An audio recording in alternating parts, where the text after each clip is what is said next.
RUU Perampasan Aset di Indonesia, yang telah dibahas sejak 2006, kini menjadi sorotan karena urgensinya dalam menangani kekayaan tidak wajar yang dimiliki oleh pejabat publik dan pelaku kejahatan. RUU ini bertujuan untuk memberikan dasar hukum bagi negara dalam merampas aset yang dianggap tidak seimbang dengan penghasilan atau sumber kekayaan yang dapat dibuktikan. Hal ini penting mengingat banyaknya kasus korupsi dan kejahatan ekonomi lainnya yang melibatkan aset-aset besar yang tidak dapat dipertanggungjawabkan. Poin penting RUU Perampasan Aset. Tanpa putusan pidana, salah satu aspek utama dari RUU ini adalah bahwa perampasan aset dapat dilakukan tanpa menunggu putusan pidana. Ini merupakan perubahan signifikan dari undang-undang sebelumnya, yang mengharuskan adanya keputusan pengadilan sebelum aset dapat disita. Aset yang dapat dirampas. RUU ini menetapkan bahwa aset yang dapat dirampas mencakup hasil tindak pidana korupsi, narkoba, dan kejahatan ekonomi lainnya. Selain itu, aset yang tidak seimbang dengan pendapatan atau sumber kekayaan juga bisa menjadi sasaran perampasan. Kewenangan Jaksa Agung akan memiliki kewenangan untuk melakukan perampasan aset, baik dengan maupun tanpa pemeriksaan peradilan. Ini memberikan kekuatan lebih kepada lembaga penegak hukum untuk bertindak cepat dalam menyita aset-aset hasil kejahatan. Mekanisme penelusuran aset. RUU ini juga mencakup mekanisme penelusuran dan pengelolaan aset yang dirampas, untuk memastikan bahwa aset tersebut tidak hilang atau mengalami penurunan nilai selama proses hukum berlangsung. Tantangan dan penolakan. Meskipun RUU ini dianggap mendesak, terdapat tantangan dalam pembahasannya di DPR. Beberapa pihak merasa bahwa pembahasan RUU ini seringkali diabaikan, meskipun Presiden Joko Widodo telah menginstruksikan agar hal tersebut menjadi prioritas. Kesimpulan. RUU Perampasan Aset diharapkan dapat menjadi alat yang efektif dalam memerangi korupsi dan memperkuat pemulihan aset negara. Dengan mengizinkan perampasan tanpa harus menunggu proses hukum selesai, diharapkan akan ada peningkatan dalam pengembalian harta negara yang hilang akibat tindakan kriminal. Namun, implementasi dan pengawasan ketat diperlukan untuk mencegah penyalahgunaan kekuasaan dan melindungi hak asasi manusia. Tantangan utama dalam penyelesaian RUU Perampasan Aset di Indonesia meliputi beberapa aspek yang kompleks dan saling terkait. Berikut adalah beberapa tantangan yang diidentifikasi. Point 1. Paradigma penegakan hukum. Salah satu tantangan terbesar adalah kesiapan penegakan hukum, terutama dalam hal paradigma hakim.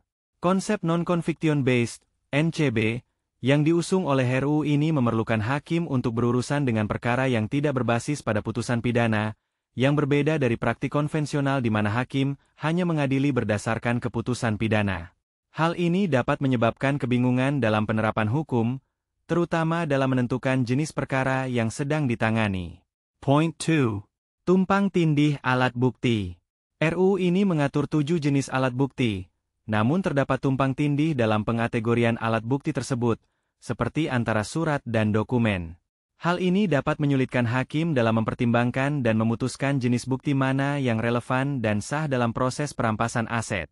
Point 3. Proses legislasi yang lambat. Meskipun RUU ini telah dibahas sejak 2006, proses legislasi di DPR masih berjalan lambat dan seringkali terhambat oleh berbagai kepentingan politik. Kritikan publik terhadap lambatnya pembahasan ini menunjukkan adanya kebutuhan mendesak untuk mempercepat proses legislasi agar RUU dapat segera disahkan. Point 4. Keterkaitan dengan legislasi lain. RUU Perampasan Aset tidak dapat berdiri sendiri dan perlu diintegrasikan dengan undang-undang lain, seperti Undang-Undang Tindak Pidana Korupsi, Tipikor. Reformasi pada UU Tipikor diperlukan untuk mendukung efektivitas RUU ini, terutama dalam hal pengaturan sanksi dan prosedur pemulihan aset. Point 5. Komitmen pembentuk kebijakan. Komitmen dari pembentuk kebijakan juga menjadi tantangan penting. Tanpa adanya dukungan politik yang kuat dan komitmen untuk menegakkan hukum secara konsisten, implementasi RUU ini akan terhambat, terutama dalam konteks penegakan hukum terhadap aset yang berada di luar negeri. Kesimpulan. Secara keseluruhan, meskipun RUU Perampasan Aset menawarkan solusi inovatif untuk memerangi korupsi dan pemulihan aset hasil kejahatan, tantangan-tantangan tersebut harus diatasi melalui kolaborasi antara pemerintah, DPR, dan masyarakat sipil agar tujuan dari RUU ini dapat tercapai secara efektif. RUU Perampasan Aset di Indonesia membedakan antara aset yang sah dan aset yang diduga hasil kejahatan melalui beberapa ketentuan yang jelas dan terperinci. Berikut adalah cara RUU ini mengatur perbedaan tersebut. Point 1. Kategori aset yang dapat dirampas. RUU ini mengidentifikasi beberapa jenis aset yang dapat dirampas, termasuk aset hasil tindak pidana, aset yang diperoleh secara langsung atau tidak langsung dari tindak pidana, termasuk yang telah dihibahkan atau dikonversikan menjadi harta kekayaan pribadi atau korporasi.